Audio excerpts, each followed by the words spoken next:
That's for sure. This place was not built to keep anything out. This place was built to keep something in. The keep. Happy Halloween, everybody. Here's our big wrap-up for the Halloween season for not just for Delicacies, but basically our entire Halloween lineup. This is one that we were inching towards doing, but then you had to tell me how amazing House was. Oh, by the way, back when we first watched it, I said not on menu. With retrospect, with the power of retrospect, and when we rewatched it, no, it's on the menu officially. House is on the menu. House kind of, turns your brain into, when your brain becomes soft and pliable, Or just turns you into bananas. Yeah. Yeah. So let's tell them about the movie that we were going to watch in its place. So what is that movie? The Keep. The Keep. Now, there is an extremely long and detailed backstory, which you might know more than I do at this point. Michael Mann had been a very prominent director in television and... Right, I knew television. Oh yeah, big time television and definitely with movies. I'm trying to remember when Manhunter was, but I think it was after The Keep, to be honest. But I know he definitely came into prominence on television. And a lot of the great directors did start in TV, particularly around that time. I mean, even Spielberg kicked off in TV around that. This particular movie was his love child. He threw his heart and soul into it.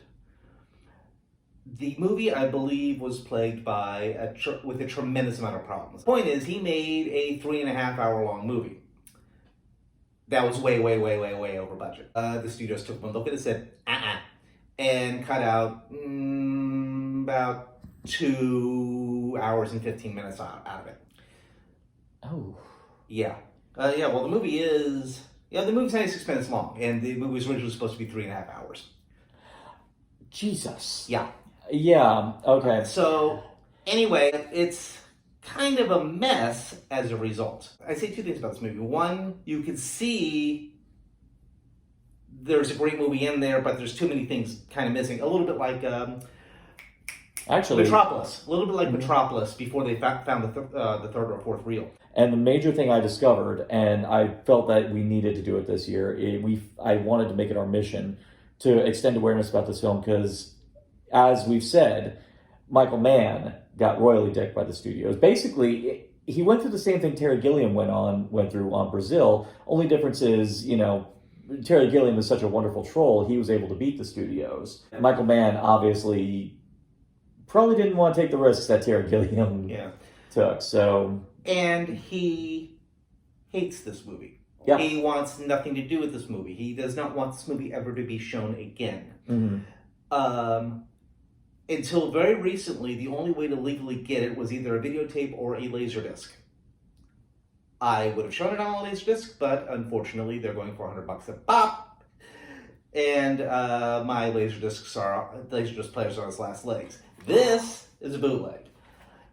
Fortunately, a couple of years ago, Amazon Prime somehow, I do not know how, because he's not dead yet, and that was the only way I thought it was going to happen, somehow managed to get the rights. You can watch it with them. Now, it's SD, it is very obvious, I'm pretty sure it's a direct copy from the Laserdisc, so it doesn't look great. Mm-hmm.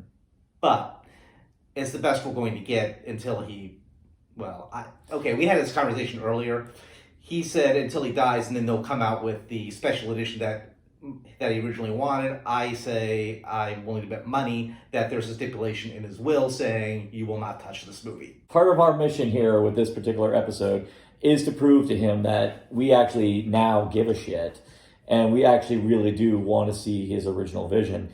And the fact that he's not actually aware that this is how the tide's going in cult cinema, after the craziness that surrounded the frickin' Snyder Cut. We are now living in the age now where people actually are interested in the filmmaker's original vision, particularly when it's highly publicized that the studio's done fucked up. I bought a Dungeons and Dragons module. Okay. I, back in the 80s, was at a store called the late lamented Enterprise 1701. If you're old enough to remember that, yeah. Anyway, they had this D&D module called The Keep, which was based on the movie. It was 99 cents, I think, so I grabbed it.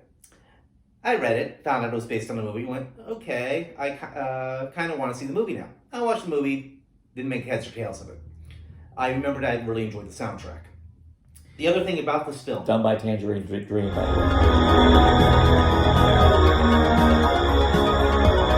I think its major claim to fame even today, more or less, is the soundtrack is phenomenal. I don't know if they still sell the soundtrack, but it's actually worth buying.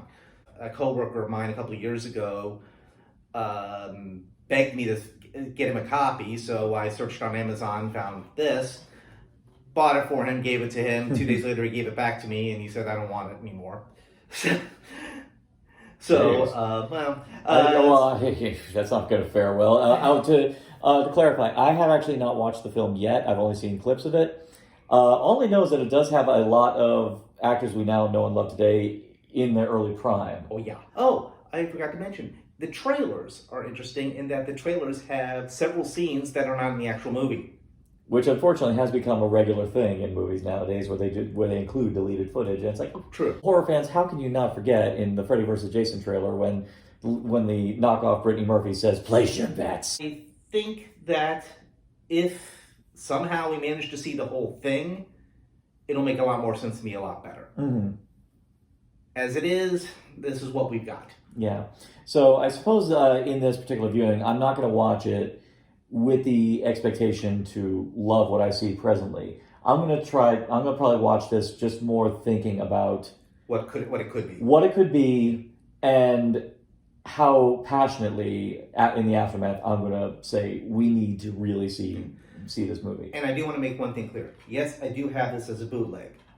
When we watch it, I will be paying Amazon money so that hopefully he'll get a couple pennies, because he does deserve them. Exactly.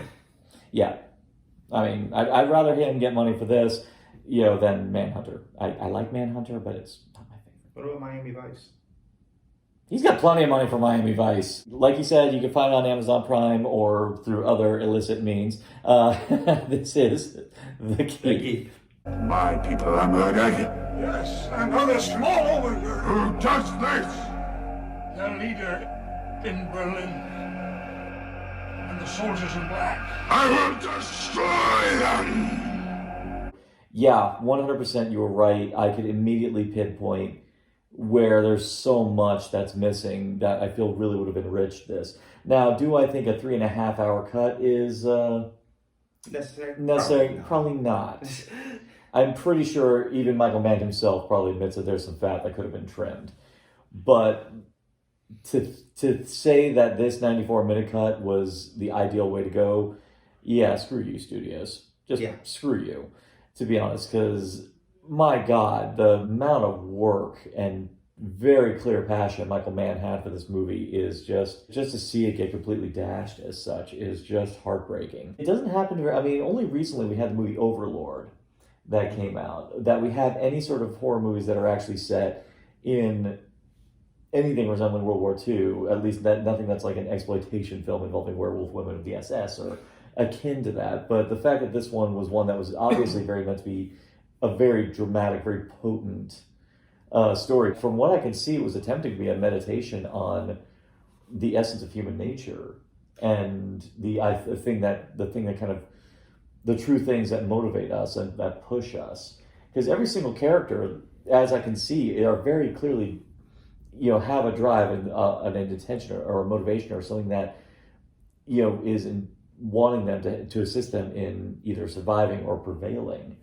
But unfortunately, because of the cut that we're stuck with, there's so much that is lost. There's the priest, Michael, who all of a sudden does this quick transition where he's going manic, and it comes so out of left field that I think it loses all potency. There's this massive keep that's obvious, that's there, and what did they? Obviously the people who run it say that they're obviously there in order to keep something in. What was Jürgen Prochnow? He was not. He obviously wasn't SS. Gabriel Byrne was obviously SS. Yeah. So what was he? He made the comment that he was a loyal German, but I don't think he was really for fascism. because apparently if he had fought in Spain, he would have been on the side of the The anti-fascists. anti-fascists.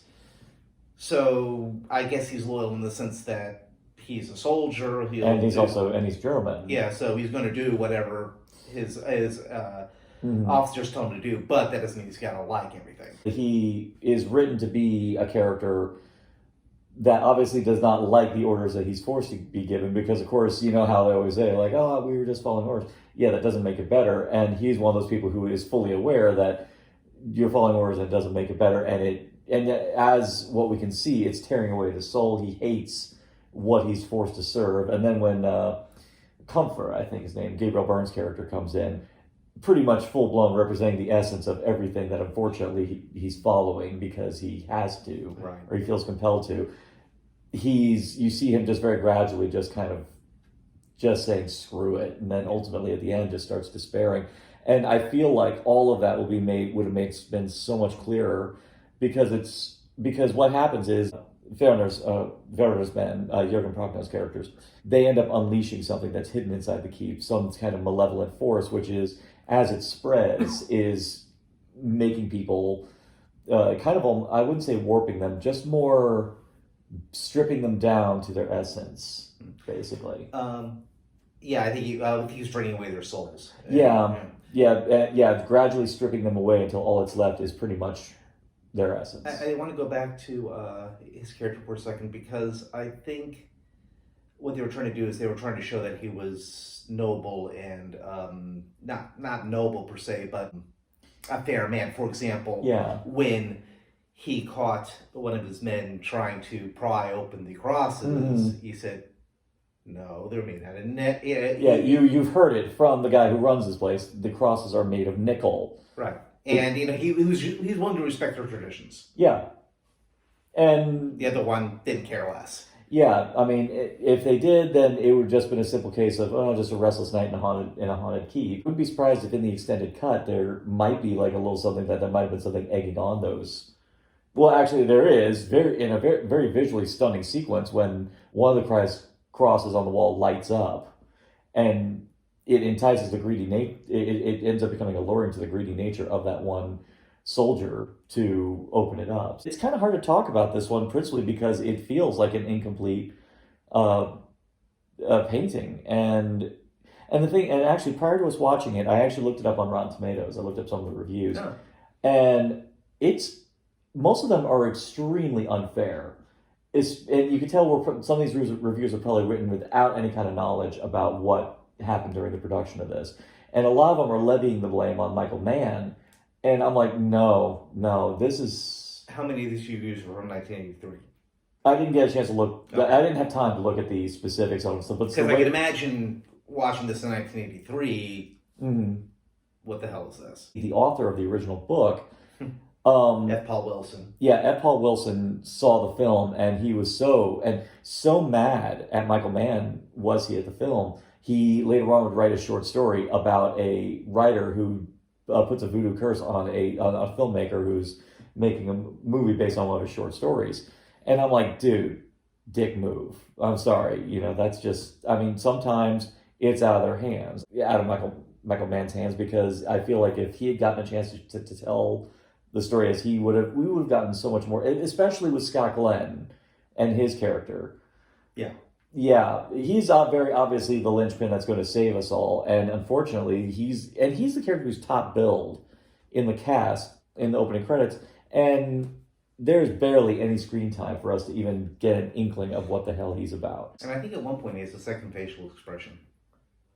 Yeah, ironic. Funny enough, what is it? Why is it always the compulsion when you play these kind of omnipotent godlike beings that you always have to strip your emotions? What is that?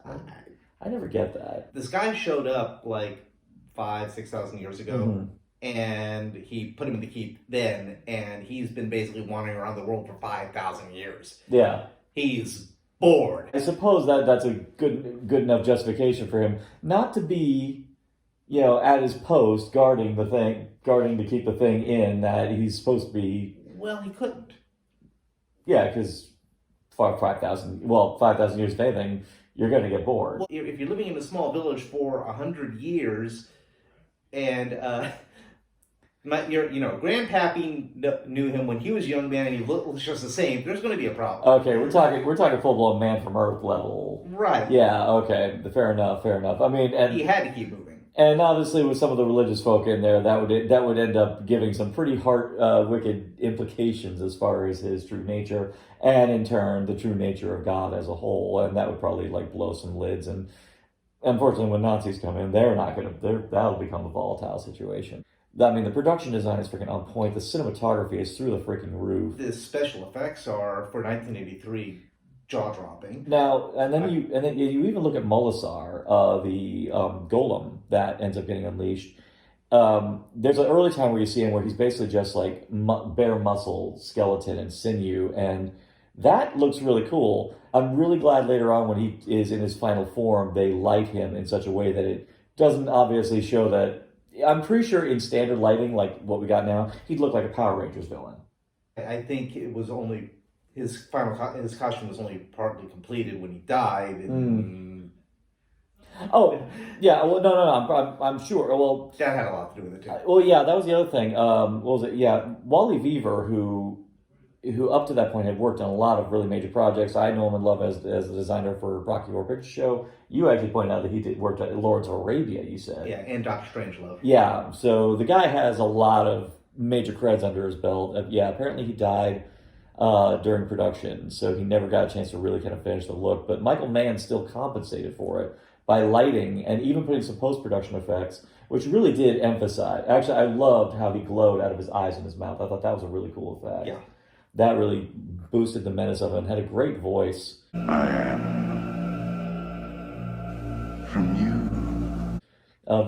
He's a very imposing presence, and Michael Mann was able to film him and light him in a way that, and was able to make the atmosphere all around him enough to make him an intimidating presence. Michael, seriously, you'll probably never see this, but if you do, I, for one, would love to see it. It's time. Yeah. I don't know what you went through. Yeah. I can't imagine what you went through, and I understand it, but... There comes a time when the truth, as Michael Caine so very eloquently put in The Dark Knight Rises, sometimes you got to let truth have its day. And if you are truly the thing that's keeping us from seeing the vision that you want to see, there was one other. What? Tangerine Dream. Oh, Tangerine Dream is well, getting the rights to the music is really Tangerine Dream. Well, I don't.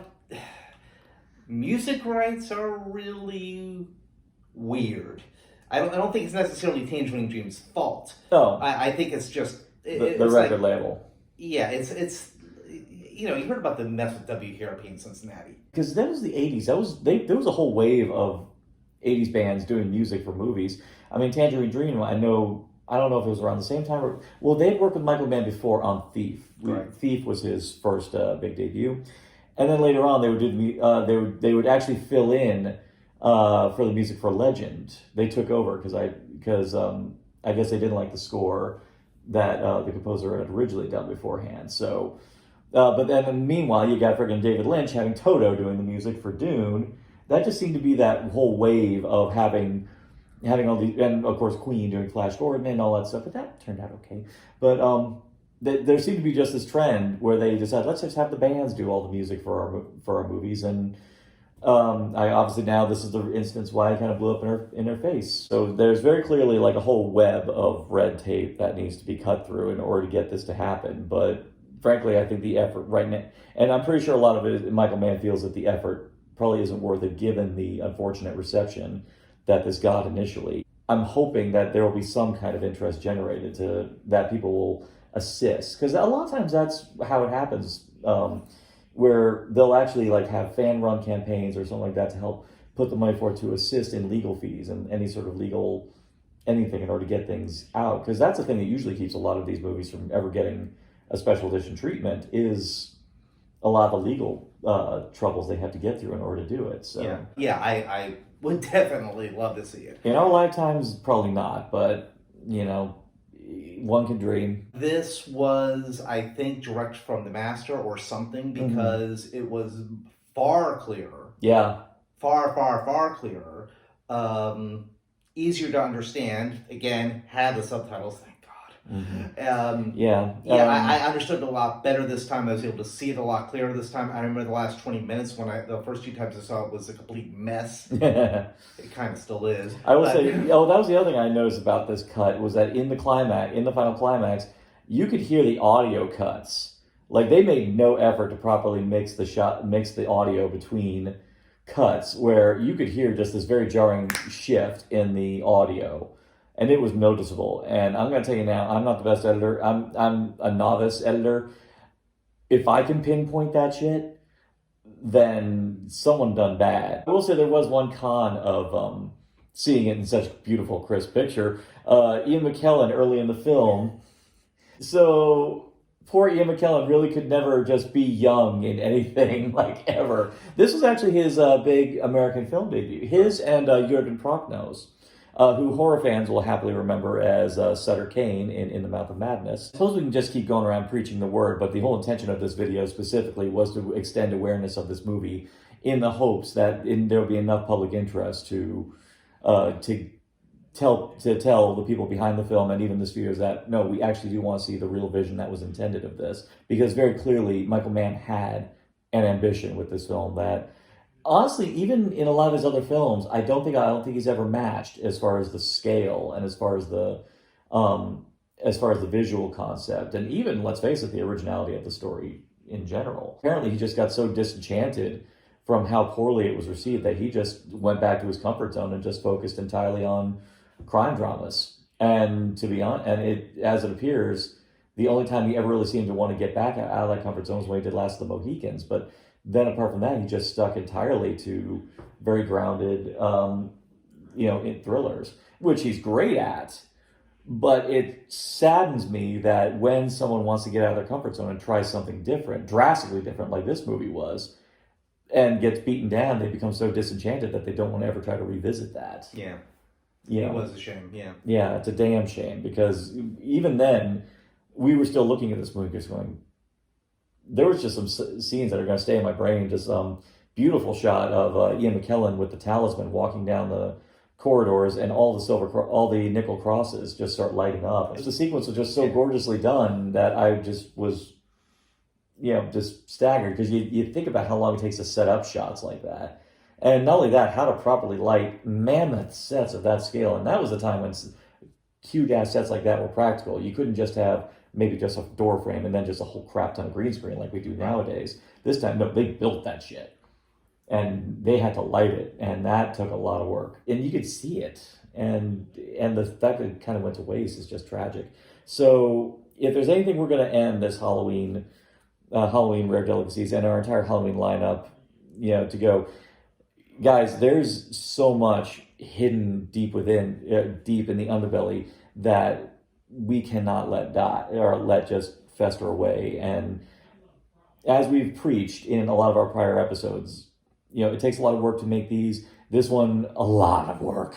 And someone even died in the process of in the course of making this. And to have it just fall into obscurity, that's something we can't abide. Yeah, it deserves better than that. It really does. And so if you love this video, spread it around. And even then, just go and tell people, go watch the movie, get your own opinion, and hopefully it's innate, it's in the same wavelength as ours. Yeah, if so, yeah. You will feel the same way. I was crossing my fingers. Hopefully you feel the same way as we do about this, and just spread the word and tell Michael Mann and Tangerine Dream, come on, make this happen. So, please. Yeah. So not I'd say it's on the menu, but let's face it, we need some seasoning on there first before we can make it consumable for the public. Yeah. Yeah. I would agree with that. But watch it anyway. Watch it anyway, please. Absolutely. So happy Halloween. Happy Halloween.